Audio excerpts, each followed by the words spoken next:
ब्रह्ममुरारिसुरार्चितलिङ्गं निर्मलभाषितशोभितलिङ्गं जन्मजतुर्कविनाशनलिङ्गं तत्प्रणमामि सदा शिवलिङ्गम्।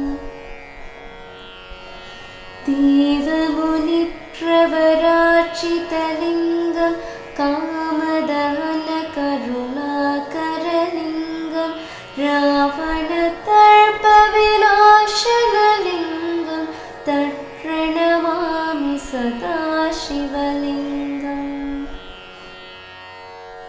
सर्वसुगन्धसुलेपितलिङ्गं बुद्धिविवर्धनकारणलिङ्गं सिद्धसुरासुरवन्दितलिङ्गं तत्प्रणमामि सदा शिवलिङ्गम्।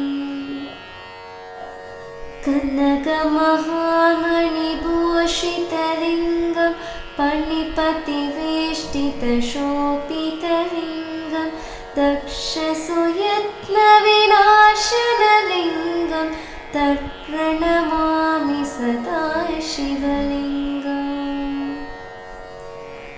कुङ्कुमचन्दनलेपितलिङ्गं पङ्कजहारसुशोभितलिङ्गं सञ्चितपापविनाशनलिङ्गं तत्प्रणमामि सदा शिवलिङ्गम्।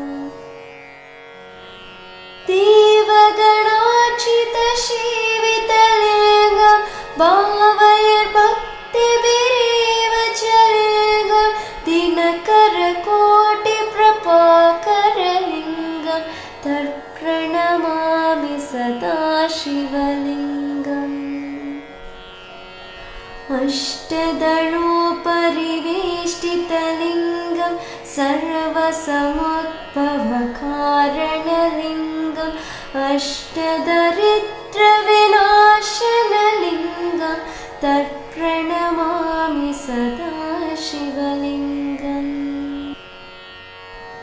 सुरगुरुसुरवरपूजितलिङ्गं सुरवनपुष्पसदार्चितलिङ्गं परमपदा परमात्मकलिङ्गं तत्प्रणमामि सदा शिवलिङ्गम्। लिङ्गाष्टकमिदं पुण्यं यत्पठे शिवसन्निधौ